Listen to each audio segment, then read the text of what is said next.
Donc, je suis Cécile Raffa, je suis responsable des affaires juridiques et économiques chez Armateurs de France, qui est l'organisation professionnelle qui représente les armateurs français. Je m'appelle Nicolas Marty, je suis avocat au barreau de Marseille. J'exerce mon métier dans le domaine du droit maritime. Bonjour, je m'appelle Jean-Marc Astorg, je suis directeur de la stratégie au CNES, le Centre national d'études spatiales. Bonjour, je suis le chef d'escadron Pierre-Michel Arcade, je commande la compagnie de gendarmerie maritime de Toulon. Bonjour, je suis Karine Tesson, je suis responsable commercial France pour le groupe Exail. Je ne pensais pas que c'était une formation aussi riche. Sur 9 mois, à raison de 2 jours et demi par mois de formation, on a vraiment une chance inouïe, c'est d'être en contact de tout ce qui peut se faire, tous les acteurs, toutes les instances gouvernementales, interministérielles, tous les acteurs maritimes. Et ça, c'est une richesse absolue. Enfin, moi, je ne connais pas d'autres formations aujourd'hui qui apportent un éventail aussi large, puisqu'on rencontre même les instances européennes. On a même fait un voyage d'études qui nous permet vraiment de confronter, c'est-à-dire tout ce qu'on a pu apprendre sur les 8 premiers mois de formation, confronté avec les politiques exercées sur un pays voisin.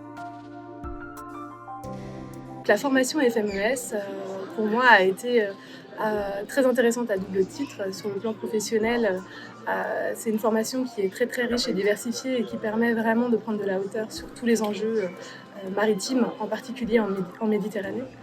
Et c'est également très enrichissant parce que c'est une expérience vraiment collective.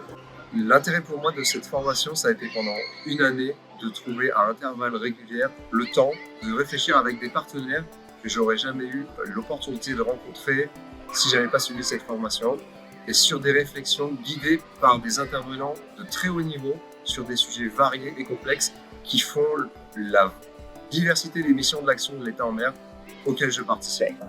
Le spatial est un domaine qui couvre énormément d'applications terrestres, dont le maritime, et ça m'a permis de découvrir le secteur maritime, les acteurs du maritime, les politiques du maritime. Aujourd'hui, je suis là à 2 titres. D'abord, je suis le parrain de la promotion de cette année et j'en suis très fier. Et j'ai pu accompagner l'ensemble des élèves, l'ensemble des auditeurs qui ont été formés dans tous les champs respectifs de la sécurité, de la surveillance et des enjeux maritimes. Mais au-delà, je suis aussi intéressé par maritimiser, par porter les enjeux maritimes auprès de nos concitoyens. Tous les gens qui étaient aujourd'hui dans la salle sont des gens qui sont des acteurs privés, parfois publics, qui ne sont pas forcément liés au maritime. Je prends l'exemple de la production énergétique ou du spatial, mais par contre, ce sont des gens qui ont envie de s'intéresser aux dimensions maritimes de leur activité et en tant que citoyens, qui ont envie de comprendre aussi pourquoi le maritime est très important pour demain. Les enjeux géopolitiques et géostratégiques méditerranéens tels qu'ils sont étudiés effectivement par cette session de la FMES ont des implications en matière de souveraineté industrielle très importantes. Et donc on est ravis de la qualité et d'être partenaire effectivement et d'accueillir finalement ces recommandations et ces travaux chaque année entre FMES et GICAN.